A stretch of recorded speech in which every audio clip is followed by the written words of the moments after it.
All right, everybody, I am back with yet another rare Sunday DC update. And this has to do with the colossal failure of the Joker 2. It just had the biggest drop-off in DC cinematic history in its second weekend. We're going to take a look at an article that talks about this, and I'm going to tell you guys right now, this points to how bad the fan base is fractured with DC and how they do not trust what Warner Brothers is doing with DC. And this goes beyond just James Gunn. It goes beyond Peter Safran. It goes beyond Walter Hamada. All of these people have contributed to this. And as soon as they announced the reboot, right after Black Adam came out and they announced that Henry Cavill was back, and to only take him away and announce a reboot a few months later, they totally lost everybody. They lost their fan base at that stage. They fractured everything. It ruined the release of the last 4 DCU films, and it is still affecting them today. People just do not have an interest in what Warner Brothers is doing with DC because of what has happened. And it doesn't help that the movie was not all that good. You can complain it's one thing or another. Some people enjoyed it, but by far the majority of people did not like it.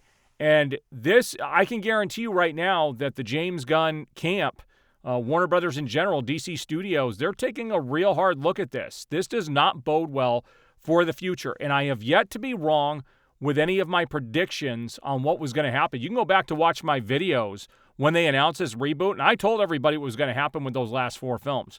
The one question mark I had was Aquaman 2, and it still did not perform anywhere near as well as they were expecting.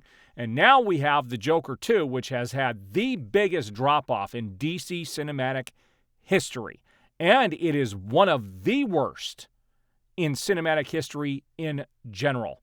So let's take a look. This is some crazy stuff here, guys. This comes from Screen Rant. It says, box office, Joker 2 records one of the worst week 2 drops in history. Terrifier 3 scares DC movie away from number 1. Full chart update. And, you know, it's about time. This year they released 2 movies at the right time. One was Beetlejuice 2, and the other was Terrifier 3. Now, I'm not a horror fan. I haven't seen any of the Terrifier movies, but this is when you should be releasing films like this. This is when you're going to make that money. I've never understood why they do horror movies in the middle of the summer. It just doesn't make any sense. But here's what this article says. Joker Folie à Deux is hitting an all-time low in its second weekend at the box office, falling far behind the rival evil clown movie Terrifier 3. It's funny how they call it a rival. The Joker 2 box office has failed to take the world by storm, debuting more than $100 million below the original 2019 DC Comics movie during its worldwide opening weekend. Meanwhile, the Thrasher sequel, Terrifier 3, which features a return of the art clown David Howard Thornton, has been steadily gaining steam in its early projections during the lead-up to Halloween 3.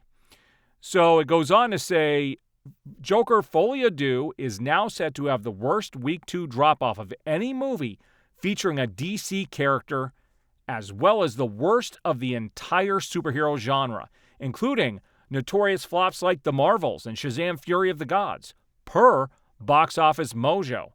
It is headed for the 20th worst Week 3 drop in domestic box office history, knocking 1991's Return to the Blue Lagoon down to number 21.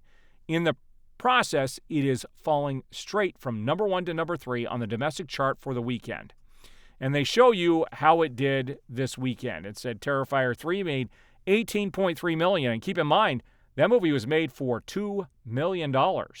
That's a lot of profit just in one weekend. The Wild Robot is at number 2.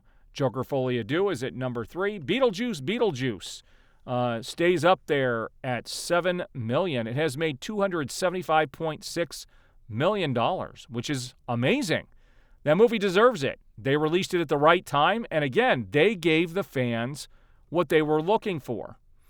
Pretty crazy stuff. We're going to look at another graphic that actually shows how bad this really is. So here it is. Joker 2 earned the same on its second domestic weekend as Beetlejuice 2 did on its sixth domestic weekend.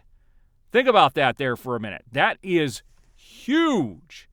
I cannot believe how poorly this has performed. Like, it is way worse than what you could possibly envision. And I saw somebody with a graphic that showed this exact graphic with Harley Quinn and Joker, along with, the Joker and Harley Quinn from the DCEU, and it was a stark contrast. Like, they fail to give the fans what they are asking for. And it doesn't matter how much you fight against this. Those early DCEU films made bank and had people going into theaters. They were enthusiastic. They were excited at the Comic-Con. They got everybody hyped up. Now, the studio did butcher Batman versus Superman, but that film, even today, if you adjusted it for today's ticket prices, grossed over $1 billion. These movies would be lucky to make that kind of money. They had it all in the bank, and then they traded it to try and copy the MCU and turned everything into a freaking comedy. And the drop-off shows and proves that. It's just crazy that people, even to this day, will deny that even happened. They'll sit there and say, those movies ruined DC. Yet people went for 4 years. You don't, go to the movies and hate something and continue to go and revisit those same storylines and those same characters for 4 years and then all of a sudden drop off without something changing. It's not that those movies ruined it. It's what came after that ruined it. It is a fact. So to sit there and say that DC doesn't have a fractured fan base and that the general audience is still interested in DC stuff, you are lying to yourself.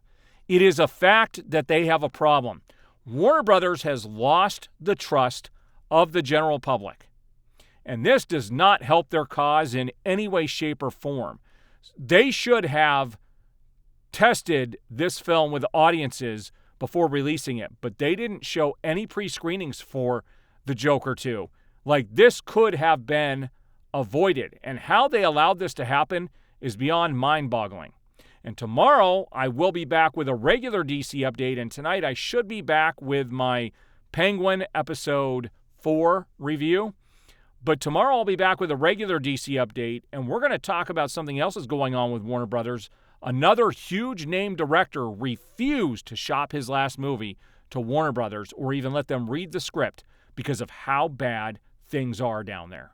And it just goes to show you that people do not trust what is happening on with Warner Brothers. You'll have other channels and other people tell you that everyone's flocking to work with these individuals, and they aren't. And all of the hype that is coming for Superman is coming internally. It's people saying they've heard people from inside the camp talk about this, but there's not one single report from somebody firsthand that is reassuring that that movie is going to be what it needs to be. You cannot have another disaster like what we had with the Joker Folie à Deux. You can't. You can't. And this will damage, if this Superman movie is not all it's cracked up to be, it is going to damage the brand for years to come. Just be prepared, guys. I have no idea what's going to happen with Superman. It's the one that I am totally up in the air, but I know this. I don't anticipate it making even $700 million at the box office because the Batman is the number one seller for DC in movies, and it didn't even break $800 million. Do you really think Superman, who doesn't even sell as well, is going to get anywhere near that? I don't think so. I don't care what they do. We'll see what happens, though. Believe it or not, July is going to come much faster than people believe it is. But there's my update for the day. We will see you guys back here tomorrow.